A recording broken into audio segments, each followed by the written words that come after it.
welcome to the Jaz McKay Podcast Extravaganza. Look it right there. Now, who is that that's on the screen? It's not me, because I wanted to start off with this. Hey, wait a minute. Now, here, wait a minute. Not there. No, over here. There we go. I'm here. But I wanted to start out with this because I find this just hysterical. We got a lot of good stuff for you this afternoon on the Jaz McKay Show. How's the volume on the old microphone there? Testing 1, 2. Is that okay? Is that right? Is it all right there? Okay. But anyway, yeah, I didn't even know about this. My wife told me about it. Now, see, years ago, way back in, hey, boys and girls, old Jaz McKay's going to reminisce here, horses. As for being the old man that I am, I'm going to tell you about the good old days when we could tell jokes that were politically incorrect and do things that nowadays, boys and girls, we just can't do. We're not allowed to do it anymore. Way back in the good old days, there was a network called Comedy Central, and that was back in the day when shit was funny, and you could put funny shit on television and on the radio and everything, and political correctness was celebrated. In fact, what I'm about to show you wasn't even considered to be, I don't think, politically correct or incorrect. It was just a funny bit. And there was a TV show on the Comedy Central, and it was called The Man Show. How many of you remember The Man Show? Bob, do you remember The Man Show? Oh, yeah, I remember Jimmy Kimmel and Adam Carolla. And that's right, Jimmy Kimmel and Adam Carolla on The Man Show. And it was a funny show. And Jimmy Kimmel did things like, he would go out and he would do things. He would go out like on the street and he would walk up to women and say, feel my crotch and tell me what's in my pants. He would do bits and funny stuff like that. And they had the Man Show Kid who would go around and say politically incorrect and insensitive things to women, and they would drink beer and they would watch juggies dance on trampolines. Dadgum. Those were the days, weren't they? Shit, I miss them days. But you can't do that stuff anymore. Jimmy Kimmel has made up for it by becoming the host of. Hey, honey, what is Jimmy Kimmel the host of? Is it the Tonight Show? Well, whatever. Jimmy Kimmel hosts, at least he did host. I don't know. Jimmy Kimmel hosts a late night talk show, and but so he's all woke and everything now. But back in the day, Jimmy Kimmel, boy, I bet he hates this shit, doesn't he? He used to be on the Man Show with Adam Carolla. There they are. See right there. There's Jimmy. That's Jimmy when he was a big fat dude back in them days. Look at that belly there. Look at that belly. And there's old Adam Carolla. Same size Adam is, same size today, and that's a Man Show Kid right there. And there's a disgusting display of a woman back in the back. It looks like a statue with her breasticles hanging out there, her tig old bitties right there. But he did this bit back in the day, and let's hey, boys and girls, let's watch this, shall we?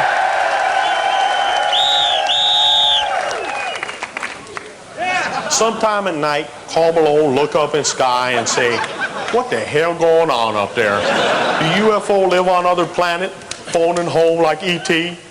Carl Malone read on TV about white people getting deducted by alien, sticking all kind of hell up their butt. And that's a damn thing. Now, Carl Malone never seen no flying saucer himself, but if he do, that's going to be a spooky time. That's why Carl Malone say government got to step up and give 102% to keeping them little green man off this here earth. Because the day them dudes stick something up Carl Malone butt, that ain't going to be no good time for nobody, especially Carl Malone butt. Listen up, E.T. You better stay the hell back. Nanu, nanu. Until next time, this here Carl Malone. Those were the good old days, weren't they? With back in the day when you could be funny and you could do stuff, and people had a sense of humor. I know some of you younger people who are on watching the Twitch and everything and playing all the video games and all that shit. You know? Some of you younger folks, like, well, you know, young people, I'm talking people like in their 30s and 40s. You people, you ain't got no clue what life used to be. Is my shirt open too much there? I just happened to look up and see that. Let me button that button there. I wouldn't want to be driving all the dancing girls here on the show wild with desire. My chest hair starts peeking out over the top button. Anyway, yeah, it's a Aloha Friday. You know, you like my shirt there? That's the Aloha Friday. Can we say aloha? Or is that insulting to Pacific Islanders? I don't know. But see, back in those days, you could do that shit. You could do that stuff on television, on the radio, and all of that, and have fun with it. And it started going south, I guess back in around 2005 or 6, something like that. See, the Man Show was back in 1990, what was it, 1998, 1999, something like that, you know. But so anyway, that clip that I just played for you, the Karl Malone bit, Jimmy Kimmel is doing the Karl Malone bit. And, you know, Jimmy's all woke now and everything, and he's a big lib. He's a big, well, I don't really know if he really is or it's just what he's doing in order to keep his job. Because I'm sure hosting, is it the Tonight Show that he hosts, honey? Is it the Tonight Show or the Tomorrow, whatever the hell show it is that he's a host of? I'm sure it pays a lot of money. And isn't he also like the host of is he doing the Oscars or the Grammys or the Emmy? He does some damn award show. But anyway, so I just found out that Jimmy Kimmel, this has come back to bite him in the ass. Now, all that stuff about grabbing what's in his pants and the girls jumping on trampolines didn't do him in. But the blackface routine. Now, I don't really consider that a blackface routine because, again, I'm an old guy. To me, the blackface routine is like, you know, you put the black shoe polish in your face and, you know, leave the white thing around here, around the mouth. You know, the old minstrel show stuff. To me, that's what blackface is. You know the way Whoopi Goldberg and Ted Danson did at that one banquet that one time. You know, used to be able to do that and have fun with it. Now everybody's sensitive and everybody's feelings get hurt. But he got away with all that woman stuff, you know, and he got away with all that stuff for the longest time. But now apparently Jimmy Kimmel is no longer hosting whatever the damn show is. I guess it's tonight, whatever show Jimmy Kimmel is the host of. Anyway, he is no longer the host. Well, I don't think that he's gone for good. He is officially taking the summer off. Jimmy Kimmel is taking the summer off so that he can reflect on his past sins. And he wants to travel around the country and wash people's feet and bow and kneel and do a lot of that bowing and kneeling and washing of the feet. You know, the funny thing is, I've seen Karl Malone interviewed about it, and Karl Malone said, Karl Malone think that funny. And Karl Malone thought it was a funny bit. I don't believe Karl Malone. See, the way I look at it is this. If I do a joke, let's say I do a joke about Ralph Bailey. Now, Ralph is for those that don't know, that are watching my podcast on Twitch from some other part of the country, you may not know, and this will come as quite a shock to Ralph Bailey, but you may not know who Ralph Bailey is. There may be some people who do not know Ralph Bailey is a talk show host. He's an African-American gentleman. I think he's a very talented guy. One of these days we'll talk about radio. How about that? One of these days I'll talk to you about radio and everything. I've known Ralph for, 15 years now. And if I were to do a joke, back in the day, if I did a joke at the expense, not necessarily insulting, but if I did a joke about Ralph Bailey, the only person I would have to apologize to, if I felt the need that maybe the joke went over the top or something, would be Ralph Bailey, right? But we live in a different world now. So if I were to do a joke about Ralph Bailey that maybe goes over the top, then I would have to apologize to, I think, I'm not sure, but I think all black talk show hosts, or maybe all black people. I'm not sure. So Karl Malone don't have a problem with what Jimmy Kimmel did. He doesn't care. He thought it was funny, and he says, who cares? Well, I don't care about that. But apparently a lot of other people do. So now Kimmel must make amends and apologize to the entire world, or all black folks. So Jimmy Kimmel is out on his apology tour for the next 3 months, I guess, right? Throughout the summer. Yes, that's a good point. Killer Whale says in the chat room that I would have to, if I made a joke about Ralph Bailey, I would have to apologize to every person in the world named Ralph Bailey, or everyone in the world who's named Bailey, even. I don't know. So anyway, there you go. Jimmy Kimmel going on the big apology tour, the feet washing tour. He's going to do all that stuff. And I think it's just great. I think it's magnificent that we live in a time now where we have to be so careful about what we say and what we do, because who knows who we're going to insult, and we can't insult anyone, and we can't. It's not even insulting now. You can't hurt anybody's feelings. Well, unless you're a white male. If you're a white male, you're a Christian. Oh, how about this? A white male Christian, heterosexual white male Christian. You can say or do anything to us or about. You can say anything about us. You can do anything to us. You can kick our asses. You can beat us up. You can run over us. You can do whatever you want to us. You can insult us and call us all kinds of dirty, horrible names like cracker. I don't know why cracker is such a bad word. I don't mind cracker. Do you? I love crackers. What's your favorite? You know what? I'm kind of partial to just good old-fashioned saltines myself.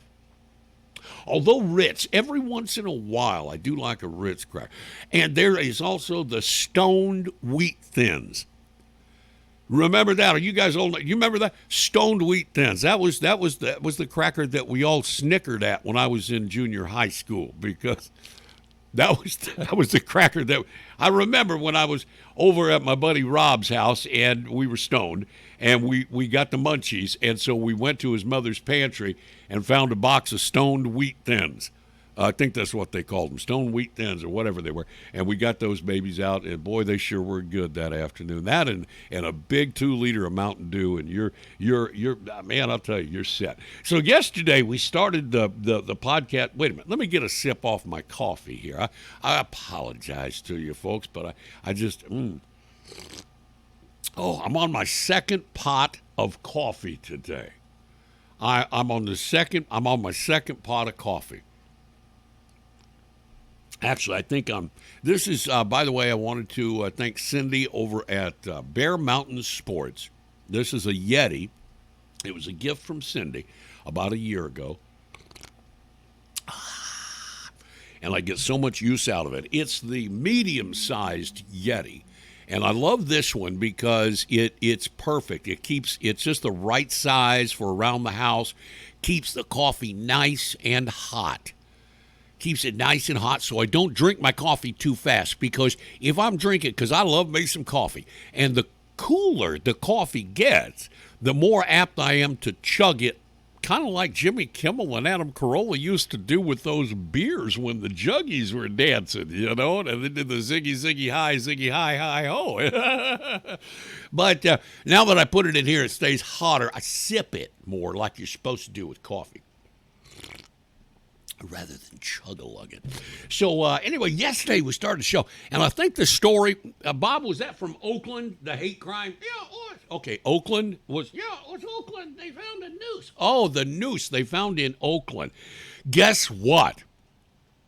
We have another hate crime. Yesterday we told you about a noose someone found hanging from a tree in a park in Oakland.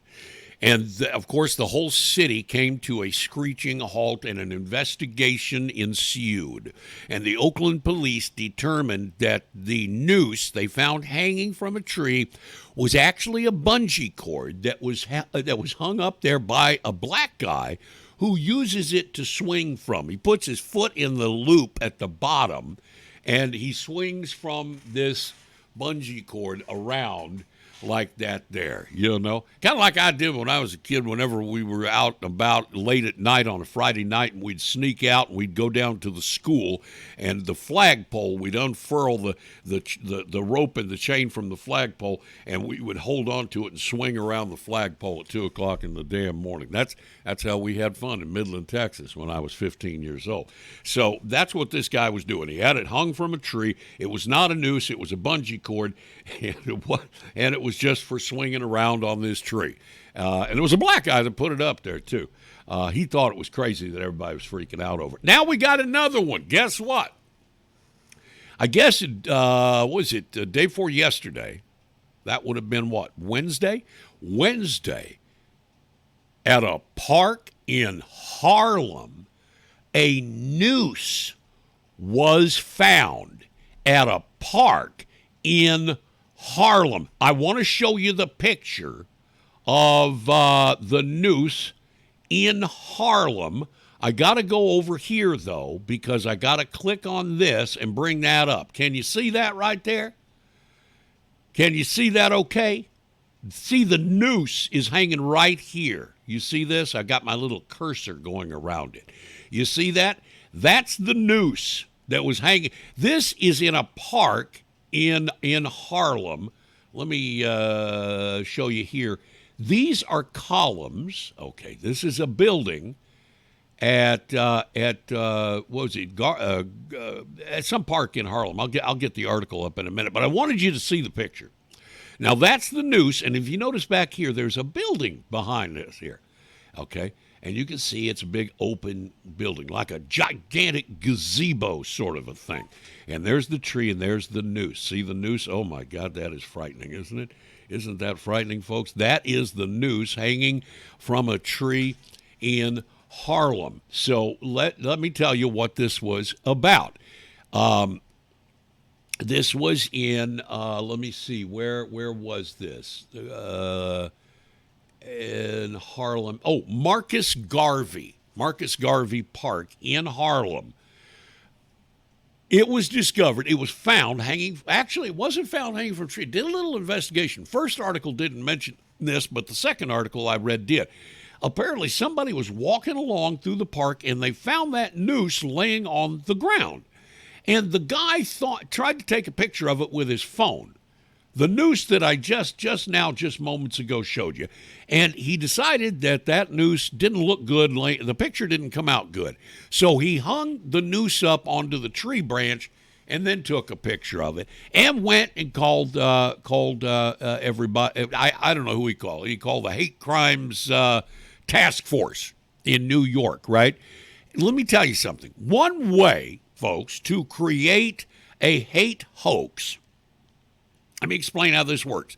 A hate hoax is to seize upon something totally and completely and absolutely and utterly innocuous. In other words, something that doesn't mean anything, and then portray it as if it is evidence of the great, huge, whopping racial inequity within the United States of America, or America-KKK, as they like to refer to it. And then you overreact hysterically, okay? And then you publicize it to the very best of your ability. Now, if you happen to be the governor of New York, that would be Andrew Cuomo. That's Fredo's slightly smarter brother. If you happen to be the governor of New York, the ability to publicize something is quite substantial. So Andrew Cuomo finds out that there's this noose. Now remember, it's found on the ground, and a guy takes a picture of it, but then he thinks that's not good enough. That picture doesn't look quite. So he hangs it from a tree branch and takes a picture, and that was the picture that I just now showed you. Okay, so Andrew Cuomo gets word of this. He finds out, and he hits the he blows his stack. He hits the roof. He goes on to social media. He releases, and speaking of social media, the guy that took the picture of the noose or the rope with a loop on the end of it hanging in the tree. He took a picture of it. He hit the social justice jackpot, or maybe I should say the social media jackpot, because he photographed the thing, put it up on his Facebook, Twitter, or Instagram, whatever it was, page, and it just went viral. And Andrew Cuomo, the governor of New York, finds out about it. He says, "We will not tolerate this." Andrew Cuomo, this is an actual quote. I'm reading this. He said, I'm not making this up. This is Cuomo. "I am disgusted by the recent discovery of a noose, the epitome of hatred and an evil icon of our nation's vile and vicious racist past, hanging in Harlem's Marcus Garvey Park. New York is no place for your hate. And the progress that we have made as a society will not be undone by the work of a few cowards." Now, I was confused by that. He's insinuating that we have made progress on racial issues in the United States. I'm stunned. Can you tell? I'm stunned, because I thought haven't we been told that America is no different today than it was in 1860, pre-Civil War, that we're still the same horrible, vicious, vile, evil, racist KKK country that we were back then, that we always have been? Haven't we been told that? And here's Cuomo saying we've made progress. Andrew, you're going off the reservation there. You're deviating.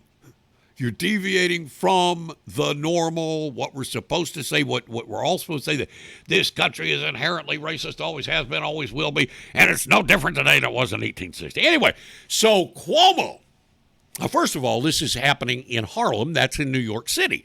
So the New York City police go to investigate. That's not good enough. Andrew Cuomo calls out the state hate crimes unit, the state police.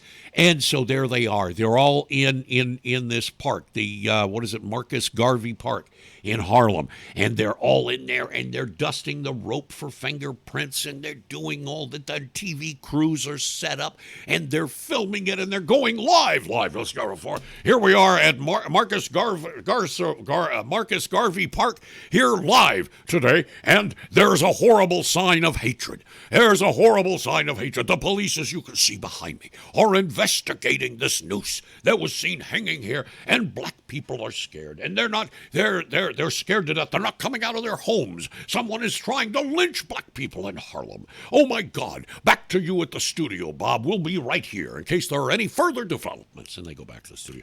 So anyway, the cops are all there. All the New York's finest and New York State Police Hate Crimes Investigative Unit. So some guy,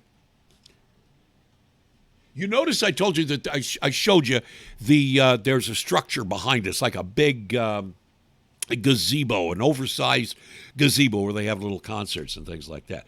Well, a guy is watching TV and he sees these live reports from Marcus Garvey. Here we are where the noose is behind. You can see the noose hanging and they're dusting it for prints. So find out who the hateful person is who hung the noose.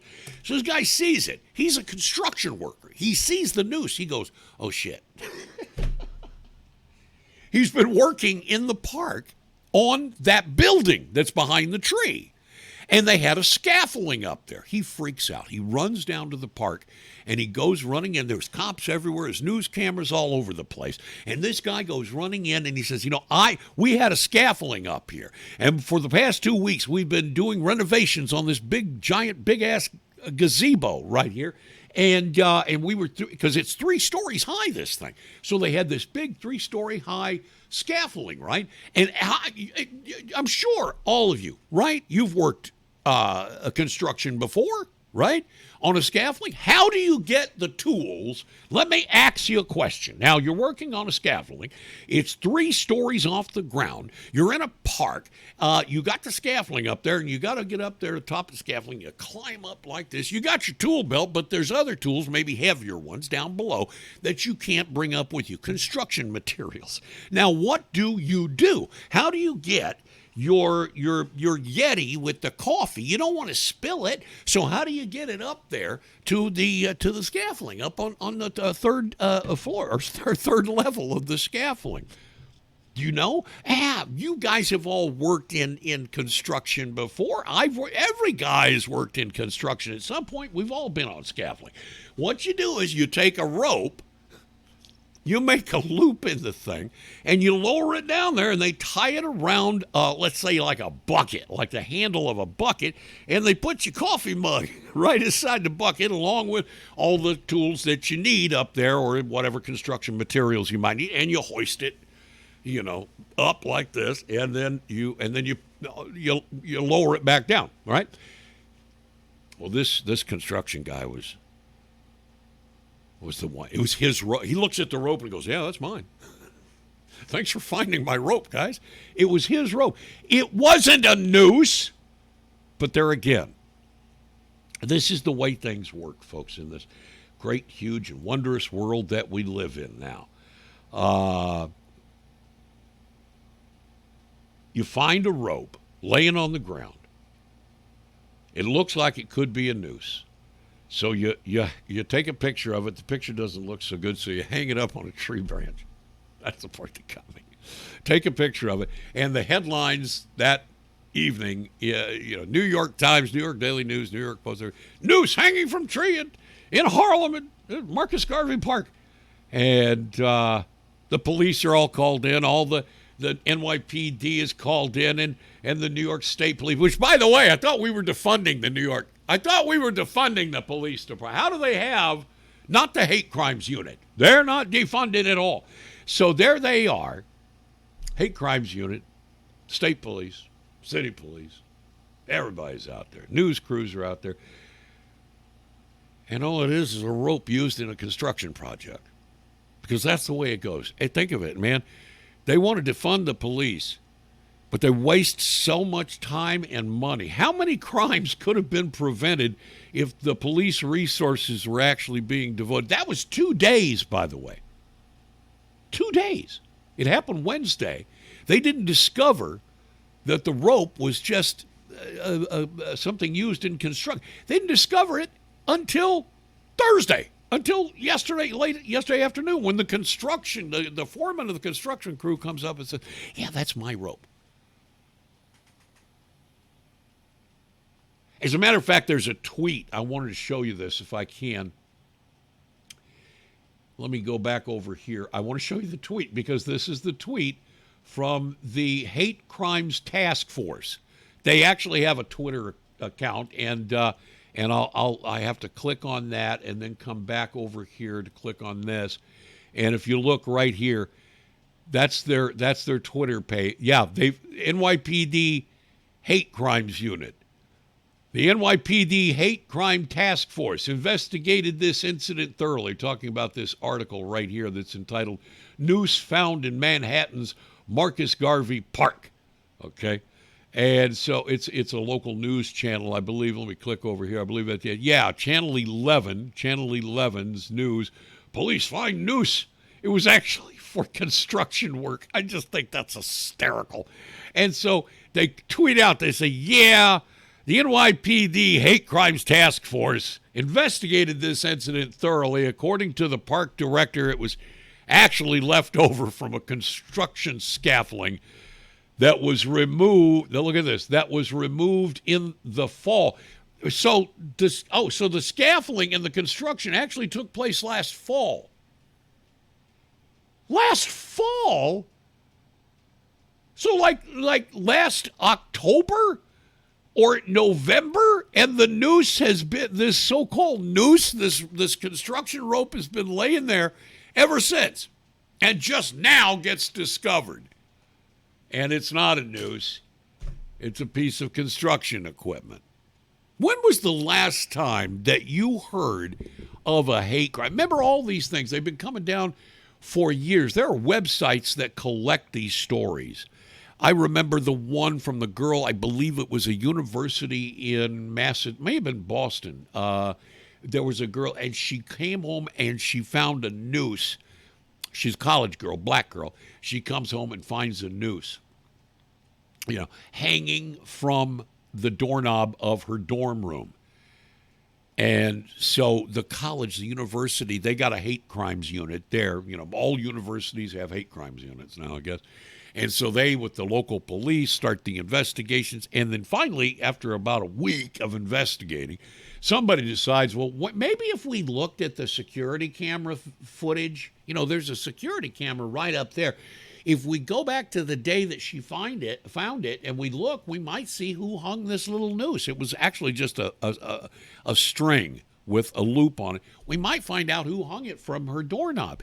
And so they did, and it was like a week's worth of investigations, and they go back and review the security camera footage, and guess who put the noose there, the loop on the end of a string? Yeah, she did. She did. These hate crimes turn out 99.999% of the time to be absolutely fake and bogus, as this one did. Why does this go on? Because, to be honest with you, they want it to be true.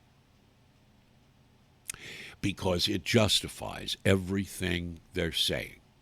The left, that includes the media and politicians like Andrew Cuomo, they want this to be true. They want it to be true. Well, yeah, not really money. I see Killer Whale down there says money. It's not money. They want this to happen, and they're waiting. They're salivating over some hate crime to happen. They want it to happen, and when it doesn't, they get impatient. They either create one or they find something, again, like I said, totally innocuous, like a bungee cord hanging from a tree. And don't forget, too, the people that find these things, like I said, the guy that found the rope on the ground, then he hangs it from the tree to take a picture because it looks better that way. He's a big star on social media for a day. Yeah, it fuels the narrative that they're trying to push. You're absolutely right, Nixon Head 118. By the way, Nixon Head, where did you get that name? In our chat room, Nixon Head 118. Where did you get the name Nixon Head? By chance, were you watching an episode of Pawn Stars last year where somebody brought in a giant Nixon head to try and sell at the gold and silver pawn shop in Vegas? I'm just curious if the Nixon Head 118 screen name that you've selected has to do with that, because that's one of the Futurama, that's right. I forgot about that. They had Nixon's head in a jar on Futurama too. That's they saved Nixon's brain. But where was I? Look, the guy that took the picture and posted it on his social media, he got so much attention from all of his friends. Oh my God, you found a noose. Oh, everybody loves him and they share it, and he becomes kind of a pseudo celebrity for about 20, maybe a day, 24 hours, right? And in Oakland yesterday, it was a mom with her kids. She's pushing the baby stroller along, a black woman in Oakland, and she looks up and sees what actually turns out to be a bungee cord that's been hanging there for months. And she sees it, and she sees it's got a loop at the bottom. And she immediately runs to social media. So what you've got here are people that are starved for attention, who see something that they believe, like maybe, I don't know, somebody's walking past a chemistry classroom at a university, and they happen to look in, and they see what looks like a bunch of Ku Klux Klan guys. You know what I'm saying? Did you see this one from a couple of years ago? It was late at night, and somebody's walking along, and they look into the window in a university, and it's a chemistry class. And they have you ever seen a chemistry lab, and they've got all the stuff with the beakers up on it and the glass tubing and all that junk? Well, they didn't want to leave that out, so they took these white sheets to put up over. They're on tables inside the classroom, inside the chemistry lab, and they covered them up with these white sheets. And somebody had left one of the windows open, so the air is coming through, and it's rustling these sheets that are draped over this equipment inside this chemistry lab, so it looks like they're moving. This is a great story. I wish I got to look for this one on the story on YouTube and show it to you. And as if you haven't seen it, it's hysterical. So this person sees what he thinks is a Ku Klux Klan rally going on, I shit you not, inside of this classroom or a chemistry lab on some university campus somewhere. And they report it, and they lock down the school. They lock down the school. And the police are called out, and and the students are all staying up in their classrooms, and they're hiding under their beds because there's a Klan rally.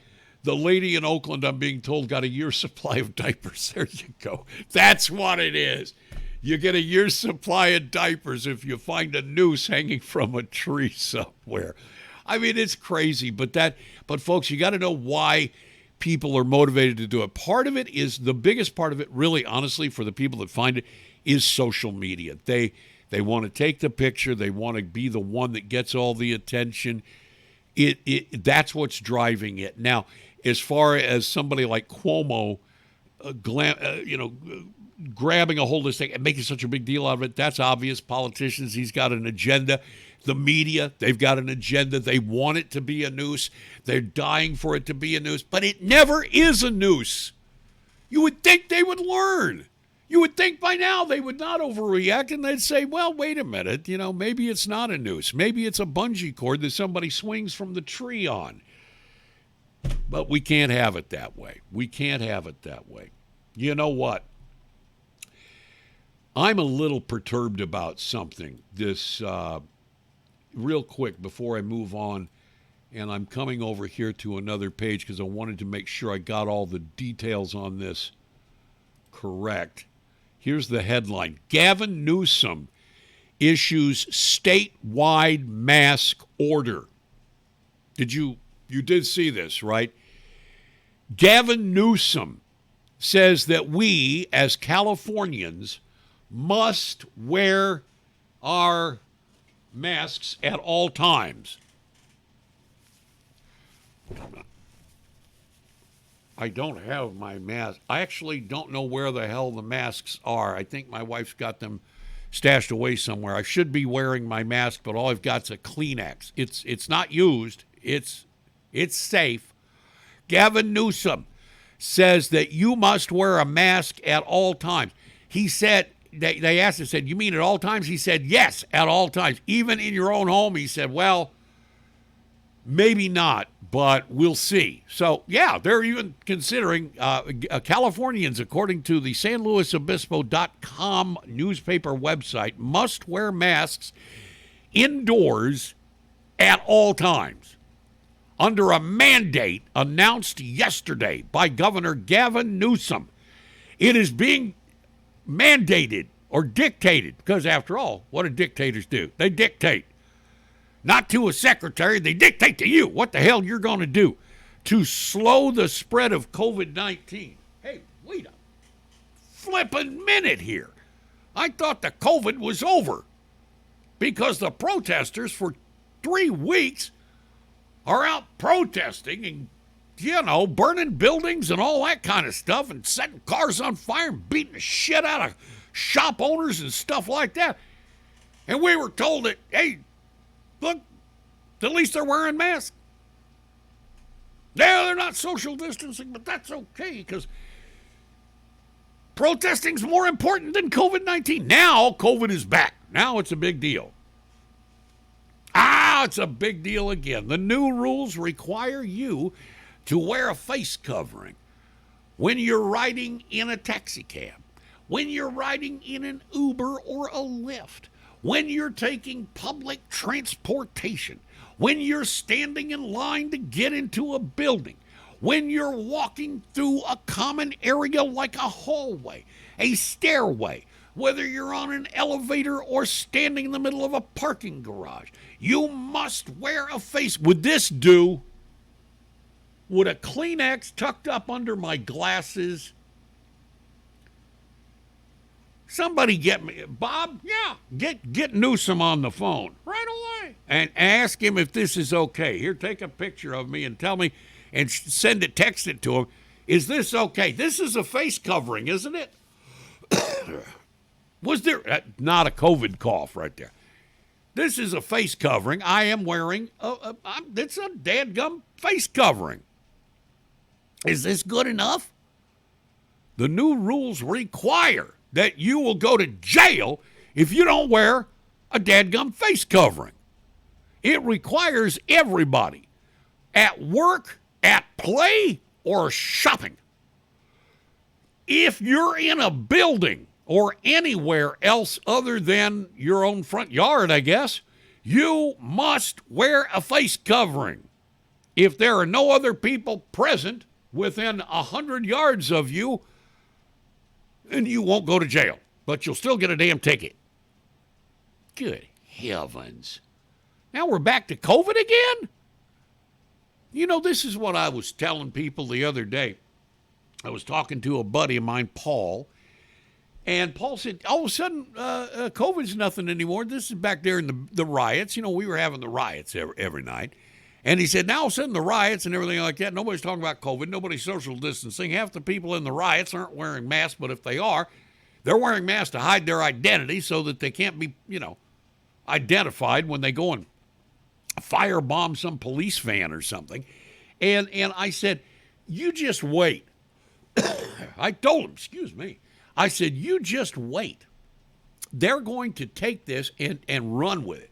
They're planning. Go ahead, everybody. Go out there. They knew the COVID was going away. Everybody go out there and protest, right? They're encouraging. Remember, everybody was encouraging people. Get out and protest. Burn down a few houses. Burn down some buildings. Yeah, go out and protest. Black Lives Matter. Antifa. Yeah, all that shit. And so what was happening was people were going out and doing it, and they weren't social distancing. Half of them weren't wearing masks, but if they were, they're just wearing a loose bandana around their face so they can't be identified by the police once they get the security camera footage and all that junk. And here's the God's honest truth, folks. I'm telling you, this was deliberate to spread the COVID. I wouldn't be surprised if Fauci was behind this shit. To spread that COVID so that they could come back and lock our asses down again. Newsom said that he's decided to issue these guidelines, but he's making them mandatory. That's like issuing a guideline. Okay, a suggestion? No, this is a dictate. This is a mandate, buddy.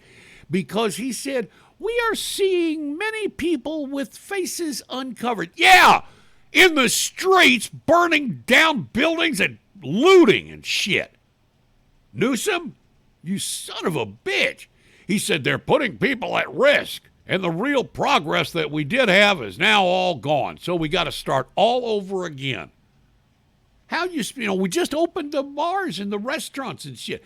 I just got back the other night. I went to this new restaurant called the Social House. It's where RJ's used to be over on Hageman and Callaway. My friend Chris and his wife Annette opened up this restaurant. They bought it just before the lockdown happened, so they spent 3 months remodeling the restaurant. I went over there to have dinner the other night. It was great. And now they're saying, well, you got to wear a mask if you're indoors. Well, how are you supposed to eat in a restaurant with a mask on? Unflip. And then this, children under 2, they don't have to wear a mask under these new rules. Well, wonderful. Thank you so much. How about dogs and cats? Should we get is somebody making, I should have checked the other day. Yesterday, I was at the what is it, Petco, getting some flea and tick medication for my dog. And I should have asked him, you guys got any masks for dogs? Because I guarantee you, if there is, somebody go look on eBay and Amazon. Are they making, somebody's got to be making masks for dogs.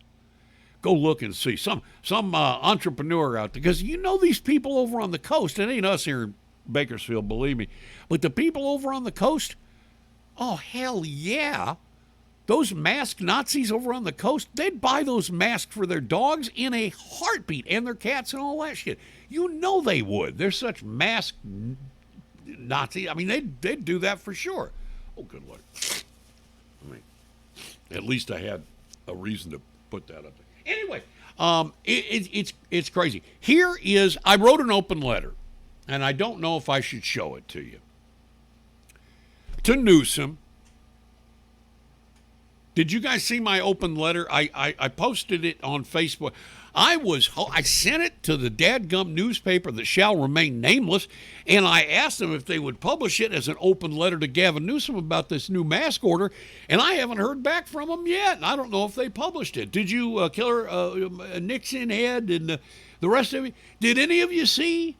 I put it up on Facebook last night, and I put it up on my Twitter page. I tweet. Anybody see it?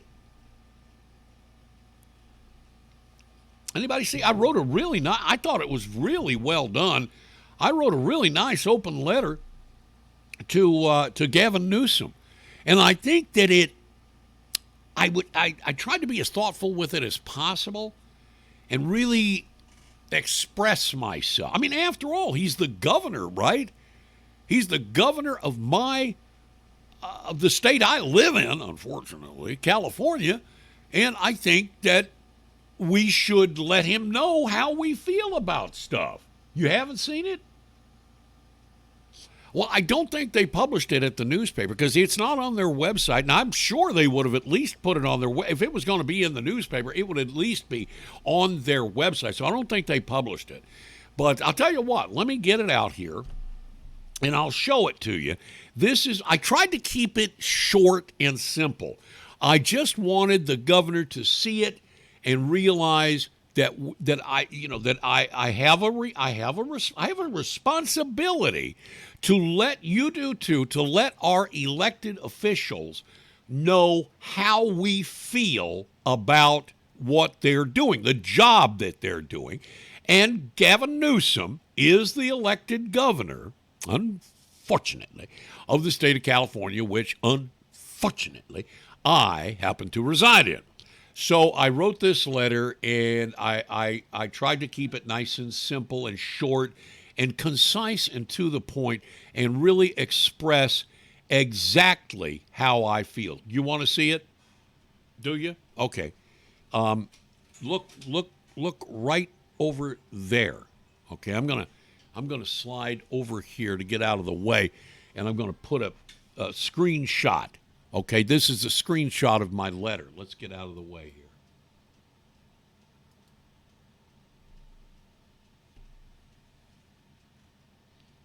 Can you read that? Can you guys read that?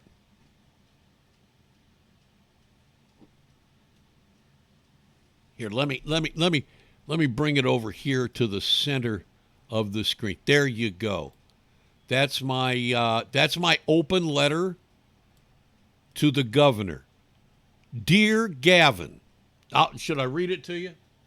Dear Gavin, fuck you. Signed, Jazz. That's my open letter to Governor Gavin Newsom in response. And I think it's important that we all show our, short and concise, to the point, gets right to the point.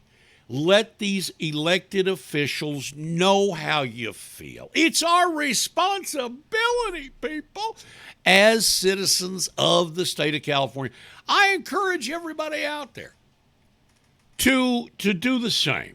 Write a nice, short, concise letter, just like I wrote, to Governor Gavin Newsom, just to let him know exactly how you feel about the order that we all must wear masks at all times. There it is. Now, you can, if you would like, it is posted on, it is an open letter, and it's posted on Facebook. If you would like a copy of it, go to the Jaz McKay Facebook page. You'll find it there. You can download a copy of the letter, and you can forward it to him if you choose, or write your own letter. You could use that as a template to write your own letter to Gavin, and let him know how you feel. Let him know how you really feel about his decision to force us all to wear masks. I mean, really, are we going to have to do that again, the whole mask thing? Anyway, I happened to find, speaking of Facebook, I happened to see last night on the old Facebooks, I happened to see somebody had posted what appears to be, I don't know if it's a brochure. It looks like a screenshot, but I'm not entirely convinced that I really don't know what it is. I'll tell you what, let me show it to you, and then you can decide what you think it is. So I'll go over here and click that. Now I have to go over here, and there it is. That's what I found on the Facebooks, and it looks like a screenshot, perhaps from a phone, and it appears to be either a brochure or something about it's black. It claims to be a Black Lives Matter memo, I believe, and it says, "Attention, white men, women, and children." Underneath that, if you can't read it, I'll try to read it to you. It says, "You are the enemy. You are the enemy. We will not stop until there are more white homicides than black. We will not stop until all white people are sent to re-education camps. We will not stop until white people pay extra taxes to support black individuals. We will not stop until black power runs our government. We will not allow any white person to date another race. We support no white-owned businesses." And then finally, in this, what is supposed to, I think, be a memo to white folks from Black Lives Matter, "Hate is okay if it's directed at white families." Now, that is what appears to be perhaps a mission statement or something, a memo, and it was claimed that this is, it was implied that this is from their website. It's not from their website.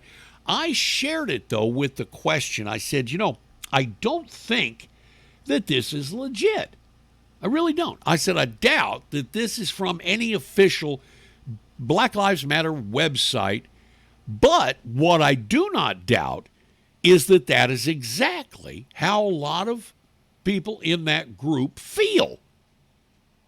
I went on to say, because I still have a right to say what I truly believe, that Black Lives Matter is not a civil rights organization. Black Lives Matter, I believe, and there's evidence to prove this, is a full-blown communist Marxist movement whose end goals are to topple the government of the United States of America. And I don't think, and it's just me, I mean, that's just the way I feel, I don't think there's any doubt about that. Is that memo, or whatever the hell it is it official from Black Lives Matter? I have serious doubts that it is. But like I said, I think there's an awful lot of folks within the BLM movement that feel that way. I got to tell you, I do not believe that Black Lives Matter is a civil rights organization. And I do not believe their goal is peaceful protest to effect change. I don't believe it. And all you have to do really is listen to what Black Lives Matter and Antifa, both of them, both of them, what they say, what Black Lives Matter and what Antifa say, I think is important. So I put together a little video, and it is up at the Jaz McKay. Oh, by the way, the YouTube channel, as long as it still exists, as long as it's still standing, is called The Jaz McKay Show. That's my YouTube channel. And I put it together and posted it there, and I wanted to share this video with you. This is what I believe. I mean, I'm telling you right now, Black Lives Matter and Antifa they're just not peaceful protesters.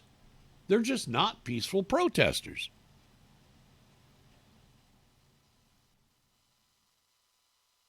We just got to get rid of the whole shit. Start up. Burn the whole shit down. Yeah. You know, if there is no change, there might be a lot more destroying until there is. Riot's the voice of the unheard. But I think some destruction and looting kind of sends a message to people, and breaking their shit is justified. In order to I'm not going to dismantle the same nation that is deemed legitimate, we kind of have to destroy it. We said, you know what, f*** the property, f*** the consumption, f*** capitalism. I mean, white people own slaves, so f*** them.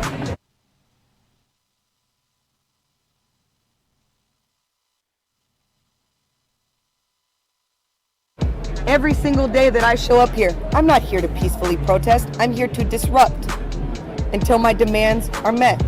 You cannot rebuild until you break it all the way down. Respond to the demands of the people or prepare to be met with any means necessary. What? By any means necessary. That's not just a slogan. No. No. No, it's not a slogan. It's not even a warning. I'm letting people know what comes next. A response to violence is not violence itself. The police department turns in their badges, we'll have made a move forward. In other words, not defund the police, abolish. Abolish the police state. Speaking of the criminal justice system, do you think that it's so inherently biased, so inherently racist, that the criminal justice system, the courts, all of that need to be taken away? Absolutely. Without question.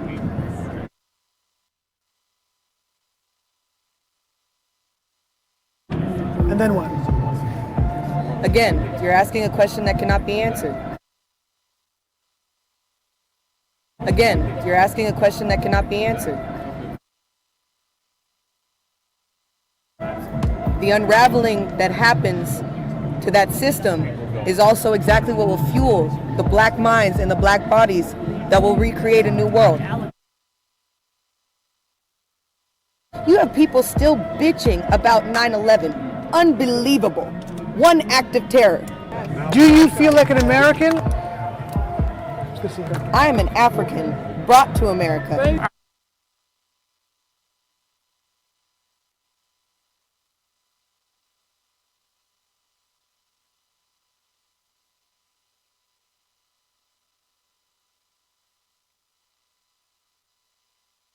Original members of the Seattle Black Panther Party.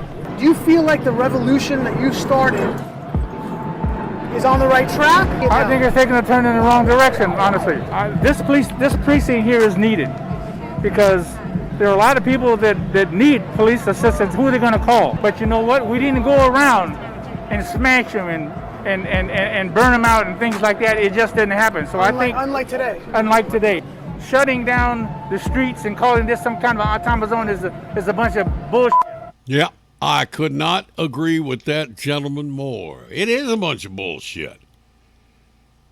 It is a bunch of bullshit. And unfortunately, most people are either brainwashed into believing that bullshit, or they're too afraid to tell the truth. Now, if you happen to go, no, as a matter of fact, no, he did say consumption. Nixon Head 118 is asking if that guy meant fuck the Constitution. No, he meant fuck fuck consumption. That's a buzzword. That's a buzzword used by communists. In other words, consumption. It is the concept of consumption is buying stuff. Okay, you have a job, you earn money, and you use that money to buy stuff. And he thinks that buying stuff is wrong. There you go. That's what he means by consumption. In other words, consuming products that other people make, and you consume those products, whether it's food or coffee or a new car or whatever. And they're real anti-consumption. Communists don't believe in consumption. They believe in two things: working and then working some more. And that's it. And you have to work. You have to work. The elites in the communist movement, especially party elites, do not work. They never do. All they do is sit back and reap what you sow. That's the way communism works. That's the way communism works. Now, this supposedly, I reiterate to you again, is all about the popo. This is supposedly, the whole defund the police and all that. It is supposedly all about the police, about law enforcement, and how cops are bad, and we got to get rid of cops. We have to get rid of the police because they kill black men at a disproportionate rate than white men, and that's actually a lie. More white men, even by percentages, not just sheer numbers, because there are more white men in sheer numbers committing crimes and interacting with law enforcement than black. Because of the sheer numbers there, blacks represent 13% of the American population. So naturally, you're going to have more run-ins with white folks. But when you consider their percentage of the population versus the number of encounters, still white men have more encounters with law enforcement. And by larger numbers than black men are killed. Even by raw numbers, more are killed, unarmed or otherwise, by law enforcement. But all of this supposedly, and this is not anything new, this has been going on for freaking years. For years, that supposedly these cops are anti-African American, that they hate black folks, that they want to kill all the young black men, that these cops get up in the morning and decide, I'm going to go kill me some black dudes. Which is, of course, not true. Of course it's not true. Any more so than law enforcement is practicing systemic racism. The fact of the matter is, unless you have ever put on the shoes of a law enforcement officer and pinned on a badge, you don't know shit about what it's like to be a cop. I've done a lot. I've never been a cop, but I've done a lot of ride-alongs in my life. Sometimes not of my own fruition. Sometimes I was invited without consent to ride along with law enforcement. I will admit, there was a time in my life when I rode along in the back seats of police cars on a fairly regular basis, but I was an invited guest, but I was definitely not, I did not volunteer, but I have also volunteered. I have told people this. I think I made this clear. I'm biased toward the cops. I like cops. I like law enforcement guys. And but I used to work many years ago. I worked on the TV show Cops. I worked on 2 television programs actually as a cameraman and a audio engineer on two shows. One was called Real Stories of the Highway Patrol. And the other is a show you all know called Cops. I worked Detroit. I think I went out 7 times with Langley Productions, the Cops, in Detroit. And in trying to think of the count. With Real Stories of Highway Patrol, I was, I think it was Paw Paw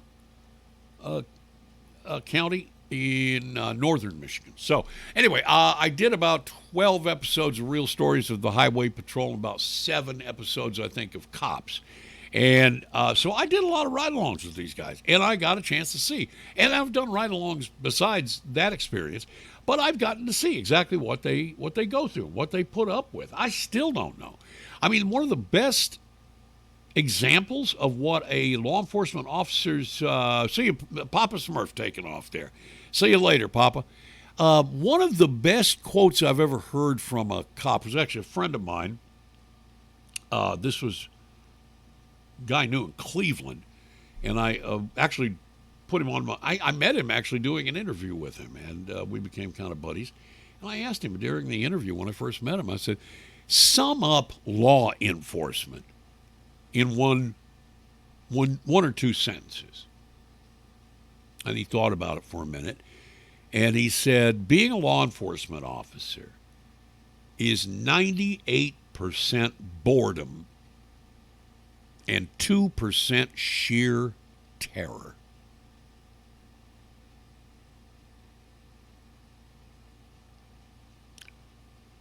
Now think about that for a minute.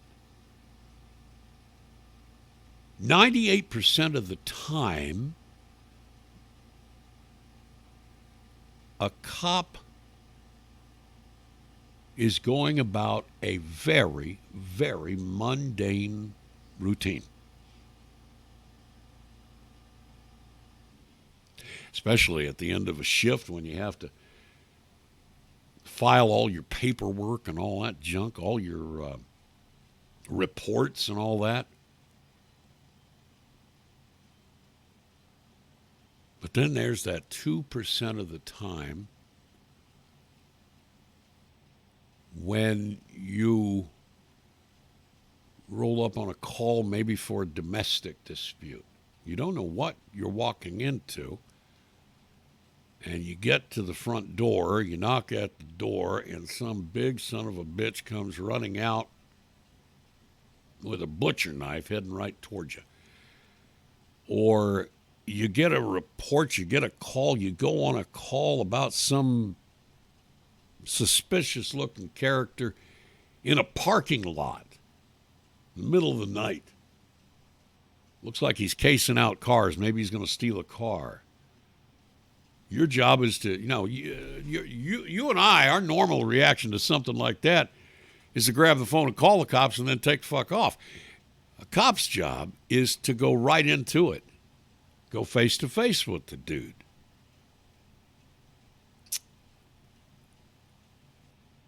Cop is driving along, sees somebody, makes an illegal left turn, and they're weaving in the road.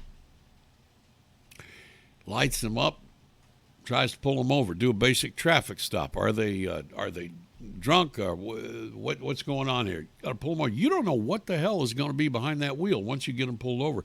But what if they don't pull over? What if they just trounce on that accelerator and take off? Now you're in a high-speed pursuit. I have so little patience for people who tell me, I hate cops. I hate cops. Why? Usually you find, I've discovered over the years, that people who hate cops have a reason for hating cops. They hate cops because they're doing bad shit. Even when I was doing bad shit, though, God's honest truth, God is my witness, I never hated cops.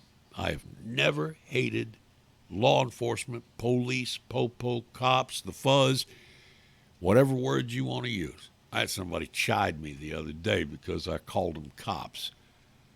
He said, I think that's a derogatory term, Jazz. I wish you wouldn't use the term cops. I said, are you a cop? No. Have you ever been a cop? No. Have you ever asked a cop if they mind being called cop? No. I have. They don't. So whatever you call them, I've generally, even when I was involved in criminal activities, which, I admit to everybody, I've not always been an angel, folks. But even when I was involved in criminal activity, man, I never hated cops. One of these days I'll have to tell you some stories, but I don't want to get into it right now. But even when I was in possession of certain things I wasn't supposed to be in possession of, and was dealing with law enforcement officers in traffic stop situations or other things, I never had any animosity toward them. They got a job to do. And I cooperated with them at all times. Always did. And I never got busted, God's honest truth, for anything more than just that. I had two bench warrants that I got dragged in on for traffic violations that I never went to court over, never paid the fines. But I got pulled over quite a bit. When you look like I did back then, and ride a Harley Davidson with straight pipes, loud as shit, and dress the way I did, you get pulled over a lot. I got a chance to meet a lot of cops, some good ways, some bad. But I always treated them with respect. But I just feel like it's best for folks to try and put yourselves in their shoes. Try and put yourselves in the shoes of law enforcement officers. There's a guy years ago in Phoenix. He was an anti-cop civil rights guy in Phoenix. He's kind of like the Quanell X or the Al Sharpton of Phoenix, Arizona. Man's name is Jaz McKay. He's a pastor. And he was always out protesting the police. Mr. Maupin was always in all the, this is before Black Lives Matter. He was always out there protesting the police. He was always organizing rallies against the police. He's a black guy. Always felt like the police were giving black dudes a rough time. He was one of those defund police guys, even back then before there was really such a thing.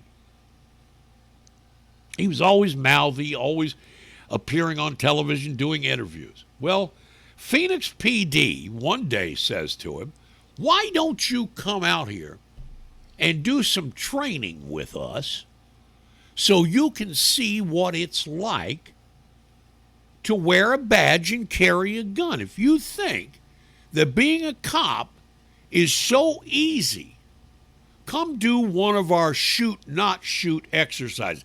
Are you guys familiar with the shoot, not shoot exercise in Police Academy? And they do it not just in Police Academy. It's a part of ongoing training in most law enforcement agencies. Have you ever heard of the shoot, not shoot exercise? Any of you? I know I've got a whopping 8 viewers right now. Have any of you ever heard of the shoot, not shoot scenario? It's where you go into a training session and they put a scenario in front of you and you decide. Sometimes it's done in a room with a screen and a laser gun or something like that. You guys know. Okay, the shoot, not shoot scenario. They invited Mr. Maupin to come to the Phoenix Police Academy and take part in one of these shoot, not shoot scenarios. And he did, and the local news did a story about it. Have you seen that story ever? You haven't?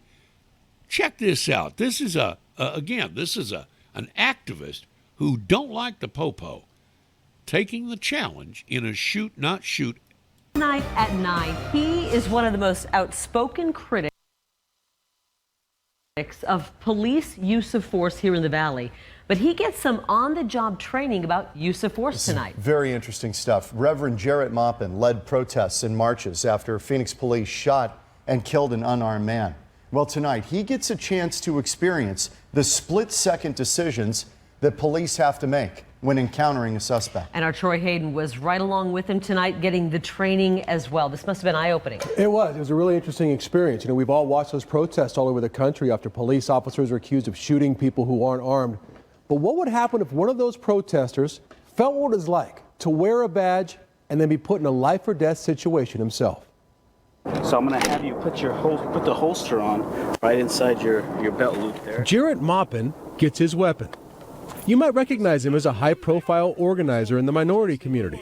Just last month, he led marches on Phoenix Police headquarters after an officer shot an unarmed man. We want his badge. We want his gun. We want his job. Today, he accepted an invitation to look at things from the other side, agreeing to go through a force-on-force training session with the Maricopa County Sheriff's Office. 3 scenarios where you have to decide to shoot or not shoot. Scenario 1 is a call about a man casing cars in a parking lot. Maupin approaches the man and starts asking questions. What? Where you have your hand in your gun? You're looking for your vehicle. What kind of car do you drive? Where you have your hand in your gun? What kind of car do you drive? This is my car, man. Maupin, the officer, is shot. It happens that fast. At what time did you think that it was time for you to address the use of force that was given? When he came to the back of the vehicle, and was hiding. You know, I could sense something was wrong. Scenario 2, a call of 2 men fighting. What's going on today, gentlemen? What's wrong with you? What's going on today, gentlemen? What do you want? What's happening here? What's wrong with Back you? up. Huh? What are you doing, man?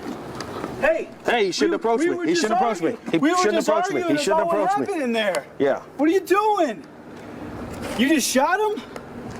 Hey, he rushed me. Tell me why you shot. Well, I've shot because he was within that zone. You know, I felt there was an imminent threat. I didn't necessarily see him armed, but he came clearly to do some harm to the officer, to my person. It's hard to make that call. It shakes you up. Again, an unarmed man was shot. Scenario 3, a call about a possible burglar walking down the street. Maupin gets him on the ground. He's not complying. I need you to keep your hands up, sir. For what? Because I need to check that waistband. Well, why? What are you doing, Because I don't know what you have under there. Everybody, look at this guy. What are you doing? No shots fired, but the suspect did have a hidden knife in his waistband. I went through the scenarios too, without seeing what Maupin did. So, do you have keys, or do you have anything to show me that? Don't worry about No, I need to talk to you. Come on out over here. Well, I'm dead. Maricopa County Sheriffs, get on the ground. Get on the ground. Both of you, get on the ground. Get on the ground. For what? Get back. Get back. Same results for both of us. Things happen very fast out here. I asked Maupin what his biggest takeaway from this exercise will be. I didn't understand how important compliance was, but after going through this, yeah, my attitude has changed. This is all unfolding in 10 to 15 seconds. People need to comply with the orders of law enforcement officers for their own sake. Thanks to the Maricopa County Sheriff's Office for taking us through that today. It was an eye-opener. That's a tremendous admission that Reverend Maupin just made. Right. That you need to comply for your own safety. Right, and he saw it. I mean, he plainly shot a man who was not armed but was coming at him, and he felt, that he was unsafe at that point, that he was coming after him, and he fired. Yeah, and I don't think any officer goes into work thinking, I'm going to shoot and kill somebody today. No. But these interesting, things happen, like the guy coming from behind the SUV, boom, and you're dead. And you are. 6 shots he got off. How did you feel about those scenarios when you were going through them? Did it change your perspective? Yeah, I've been through one of these before about 4 or 5 years ago, but it just reinforced how fast things happen. And you think at the time, I can think through this and I can figure this all out. No, it's boom, it's just there. Yeah. It's that fast. I have a lot of respect for Maupin for going through that. Yeah, I agree. I do too. And agreeing to go through that and seeing it from the other side as well. Do you think it changes the way he approaches these issues going forward? He says he's going to go out into the community and say what he said at the very end there. You have to comply with what police officers tell you. Let everything sort out at the end, but just do what they tell you right then. And listen to that. Listen to that. Good stuff, Troy. Thank you. Comply. Both the reporter and Maupin both said the same thing. You need to comply with the orders of the law enforcement. That situation in Atlanta could have turned out a lot different if the man being arrested for DUI had complied. But he chose to fight with the officers. Now, his level of intoxication I'm sure, had something to do with that. But you saw right there how quickly you've got to react as a cop. And the question is the person coming at you armed or not? You got to make a split-second decision. And all too often, I seem to find that these armchair quarterbacks who make judgment calls on law enforcement officers who are simply trying to do their job and get home to their families safe haven't got a flippin' clue what the hell they're talking about. Now, Maupin came back to the news channel a week. Now, again, this news report is 5 years old, but I think it's important to watch because Maupin, who has been highly critical, had been up until then, highly critical of law enforcement, especially in the shootings of unarmed African Americans by law enforcement officers all over the country. But he came back for an interview. They wanted to talk to him more about what he had experienced, what it was like for him. And he gave, I thought, a pretty interesting response to what he had been through, what he thought. Did he learn his lesson? Did he come away with a different perspective on law enforcement, a different perspective on what a cop is doing based on his shoot or don't shoot training scenario? Take a listen to what he had to say. That's just part of the story. The whole thing's online. You can check it out. But I had a lot of people talking. Over 2 million people around the world watched that story today, and the number is still going up.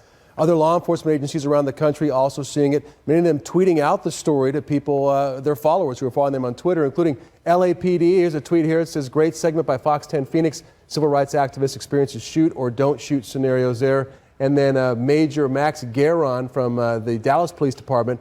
Our Citizens Police Academy is a great way to learn, too. Wish more politicians and media folks did this. And then Houston PD, please watch us. It shows how difficult it is to make split-second decisions, especially when they can be life or death. And in last night's story, we heard how that experience affected Reverend Maupin, but there was so much more that you didn't hear. And so tonight, Reverend Maupin joins us live here on the set. And, you know, the thing is that you two both went home last night. You were shot in this training exercise, but you both got to go home last night. I mean, did you think about it a lot at night? I did. As I reflected on what we went through, the intensity of the situation didn't leave me. It was very eye-opening. Reverend Maupin, I know you've gotten a lot of feedback both from members of the community who follow you and also, I would imagine, members of the media and other people who just saw it online. Tell us about some of the reactions that you've heard today. I've been surprised by some of the support from law enforcement and from people outside of the African American community. For the most part, black activists and organizers have been supportive, but there is sort of a fringe group that's frustrated because they see any cooperation or any type of understanding or compromise as violating the tenets of the civil rights movement. You're a sellout? They think you're selling out? Well, or what do they think? Nothing could be further from the Kingian principles, nonviolent, in the tradition of Dr. Martin Luther King Jr. And these are folks, frankly, that are occasional activists. They're not out on the front lines. Well, I mean, it's one thing to protest, but eventually the two sides have to come together and say, how can we work on this? The police saying, we're willing to go through additional training. We'll wear cameras. And what is the community willing to do on top? And you were saying, comply. Comply first. Deal with if there's anything done wrong later. Well, that's what the NAACP is saying. That's what President Obama is saying. That's what all of the major mainstream groups are saying. We're also calling for a de-escalation of force on the part of officers to approach situations differently, maybe with less force. But the key to that is citizens complying, following the directives of the officer. But you saw how that was handled with your own training. You know, the guy who was casing the cars, both of you didn't use force on him, and right away he shot at you. So you can see why in that moment where the adrenaline's flowing, you're afraid, and you want to go home, frankly, at the end of the night, where you can pull the trigger. Absolutely. That's why complying is so key. There's no cowardice in complying. There's no indignity in complying. If your civil rights are violated, you need to live to tell the tale. Comply and live. Don't reject the officer's instructions and die. No one will ever hear your story. Reverend Maupin, just a few weeks ago, you were marching right down Washington here with a bullhorn saying, we want your badge, we want your job, talking about the police officer who shot an unarmed man. Do you still feel that way? I do still feel there are more questions than answers. I want an independent investigation into the circumstances surrounding the death of Romaine Brisbane, whether it's another county attorney, whether it's the Fed stepping in to investigate this. We want an objective investigation, like I demanded and received in the case of Michelle Cusseau, the mentally ill woman who was killed because she had a hammer in her hand. But I still want my community to do everything that it's responsible for doing, complying, law-abiding. You know, just because you're black and you have a hoodie on and you're out front of a liquor store doesn't make you a suspect. But when you become suspect because of a call, or when an officer places you in that situation, comply and you know, maintain your composure and your dignity, so that we can fight that civil rights case that comes out of that, or you can walk free. You know, the demand for identification, the demand for your motives, what you're doing in the community, is not unreasonable, and it's you know, it's everyone goes through that. White, black, brown, red, yellow, we're all questioned by police. Quickly before we let you go, do you think this will change the rhetoric? I mean, some of the rhetoric, and Troy mentioned that was said at some of these protests.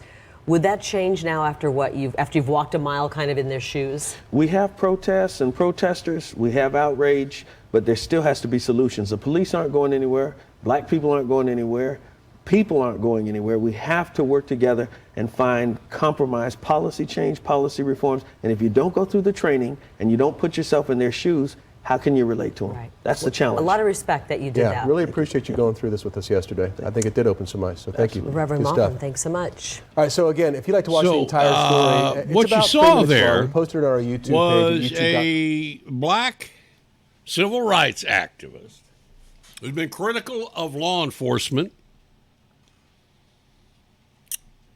marching in all kinds of protests and everything, finally taking the challenge from the Phoenix PD or the Maricopa County Sheriff's Department to actually take one of those shoot or no shoot scenarios, take part in one of those. I think that's a great idea. I would like to see Kern County Sheriff's Department do something like that. And one of our local news channels, like, I don't know, maybe Channel 23, KERO, which always seems to be putting out there as many of these anti-law enforcement stories as they can possibly muster up.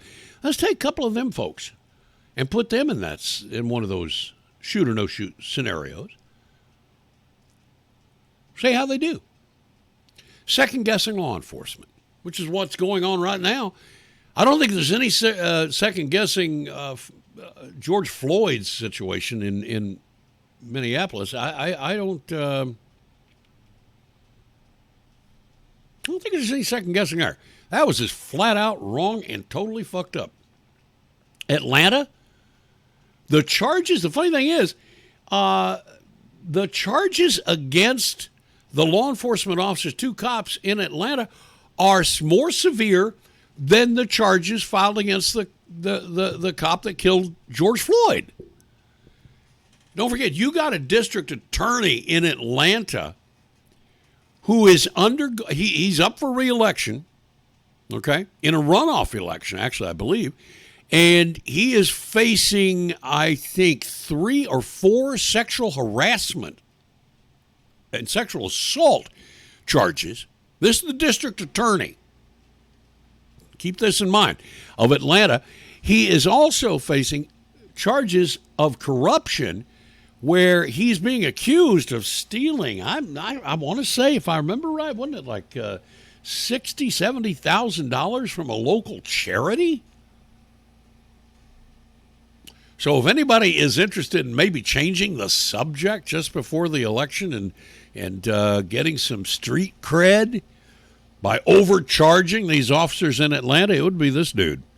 I actually was watching, I think this was on MSNBC, or maybe it was CNN, but anyway, it was a montage. I think Tucker played it earlier this week of some talking heads going on about what the cops in Atlanta should have done that night in the Wendy's parking lot. Have you seen this?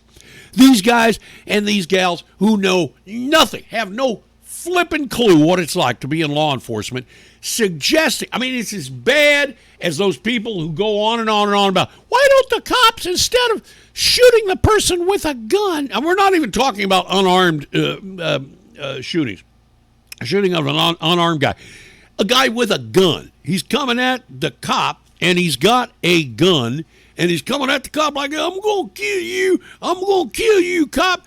And there are people say, why doesn't the cop just shoot the gun out of his hand?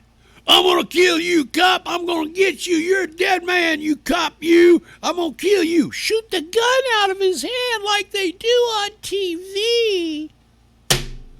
Swear to God, I want to smack some people right upside the head.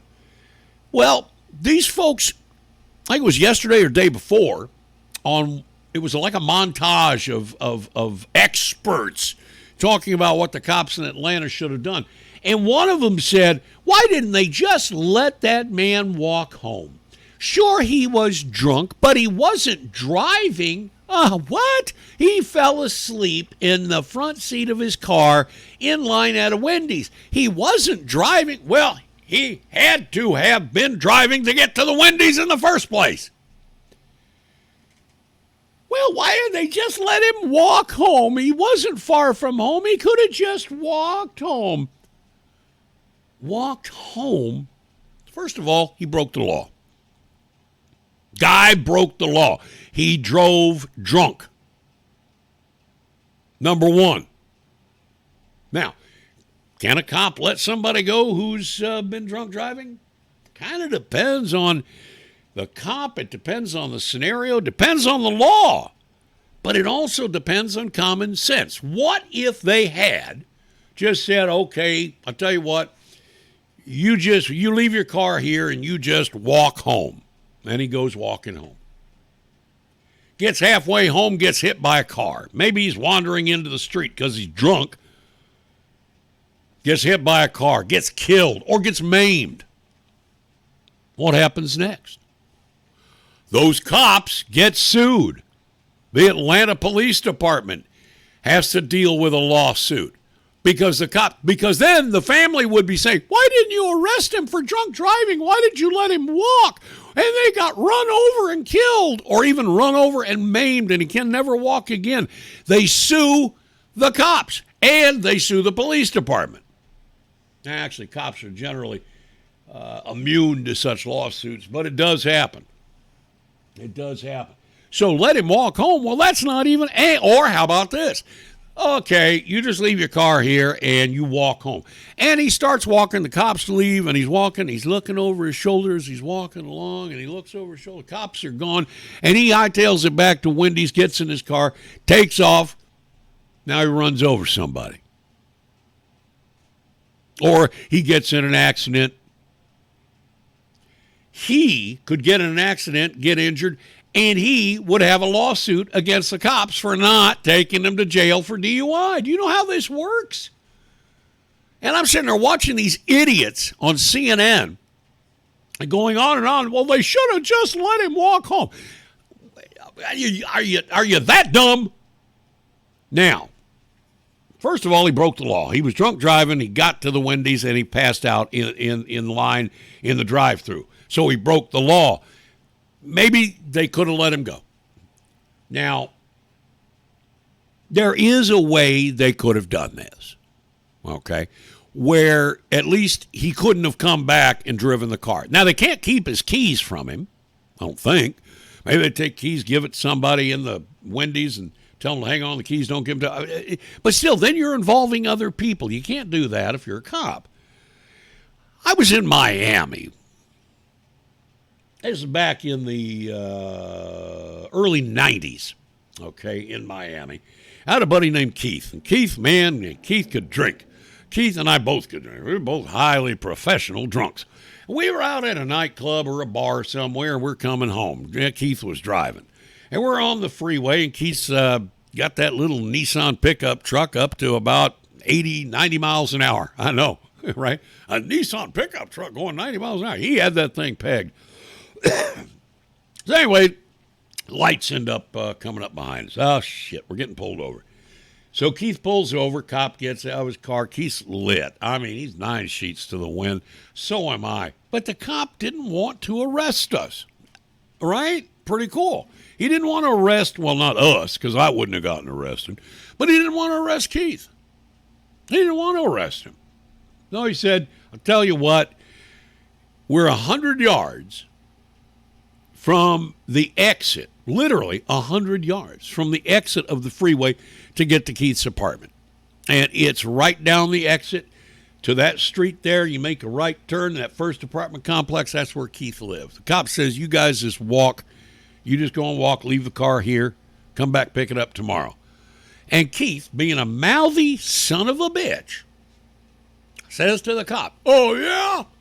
Because this is the way Keith was when he drank. He's a great guy, really nice guy, but he could get mouthy with authority. Didn't like authority figures. Didn't have a problem with cops, he just didn't like authority figures. So Keith looks at the cop and goes, oh, yeah? Well, guess what? As soon as we get down there and you take off, we're going to come back here. I'm going to get my truck and drive all the rest of the way home. Cop says, no, you ain't. He goes over to his squad car, gets in his car, gets into his glove box, comes out with a pair of needle-nose pliers. You know what he did? He went down, knelt down at each corner of the car at the tires and pulled the stem out of the wheel, and the tires deflated, leaving us pretty much, we're walking. There ain't no coming back. We went home to Keith's place, crashed out there in the morning, got his roommate to come with his pickup truck back to there, and we got some jack stands, and we jacked Keith's truck up. It took us better part of the morning, the Sunday morning, to get the wheels off his car, or off his truck, throw them in the back of his roommate's pickup truck, drive them over to the big old tires, have the new stems put in, and have them balanced and fill back up, take it back and put on his truck. But Keith didn't go to jail. So that's one thing. I guess hindsight being what it is, those cops in Atlanta wish they had just let him walk away. Because dealing with a lawsuit would be a hell of a lot better than dealing with capital murder charges, which is what they are unfortunately dealing with right now. I got a kick out of one thing, though, the way the Atlanta district attorney came out saying how that, we've arrested the one cop. He's facing murder charges and the death penalty is not off the table and all this junk, right?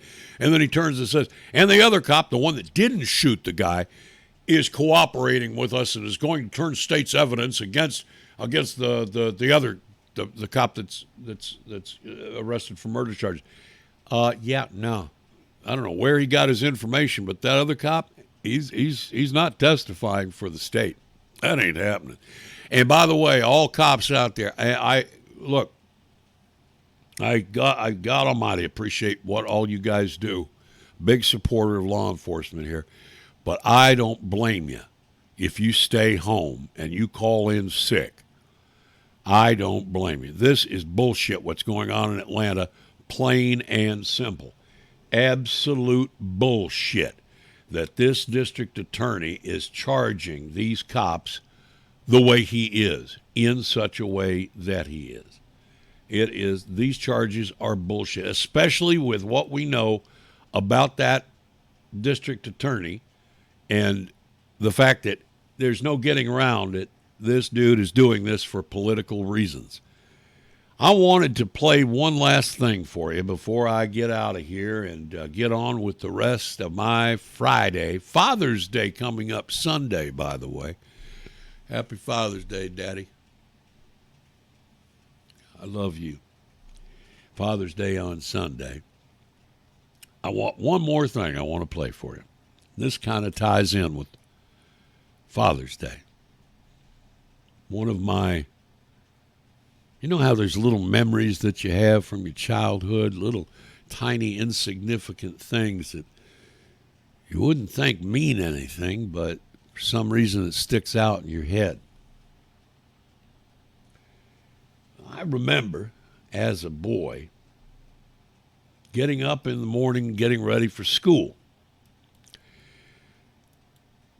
And I remember my dad every morning listened to a radio station there in Colorado. We were in Denver, Colorado.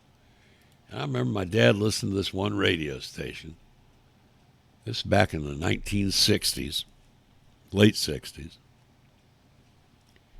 And every morning, Paul Harvey did his newscast. My dad loved listening to Paul Harvey every morning. And on his way home, Dad would listen to that same radio station where they played the second Paul Harvey segment of the day. It was called The Rest of the Story. In the morning, Paul Harvey would read the news, and then in the afternoon he would do a story. Sometimes a number of different stories. And my dad would come home from work, and he'd come in and say, boy, howdy, did Paul Harvey have a great story today? Did he ever have? And he loved listening to Paul Harvey. So, in honor of my old man, Paul Ritchie, my dad, passed away a long time ago. I want to play a little Paul Harvey to wrap things up here on the Jaz McKay Show this afternoon. Daddy, this is for you.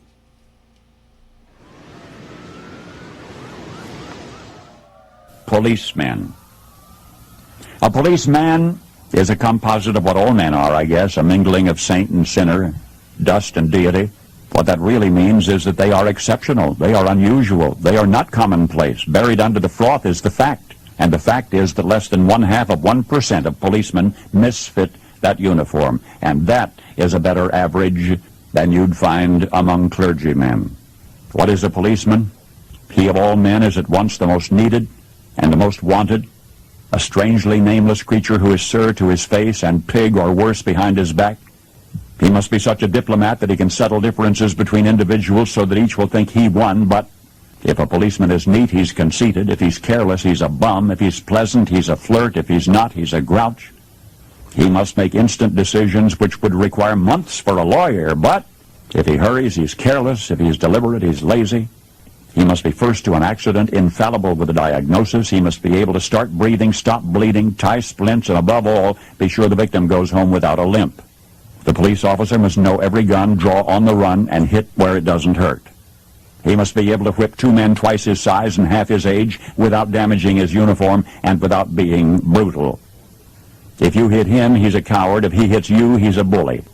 The policeman from a single human hair must be able to describe the crime, the weapon, the criminal, and tell you where the criminal is hiding. But if he catches the criminal, he's lucky. If he doesn't, he's a dunce. He runs files and writes reports until his eyes ache to build a case against some felon who will get dealed out by a shameless Seamus. The policeman must be a minister, a social worker, a diplomat, a tough guy, and a gentleman. And of course he'll have to be a genius because he'll have to feed a family on a policeman's salary.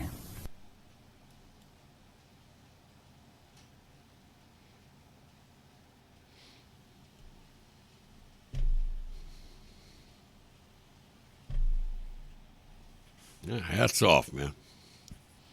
Hats off to the law enforcement officers, the cops, the fuzz, all of you. But let me tell you this. If you're a cop here in Kern County and you see me out and about and I'm not wearing one of these,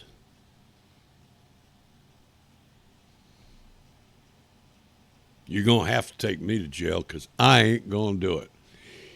What this is, by the way, before I go, let me explain something to you. I've got these. I have these all over the house.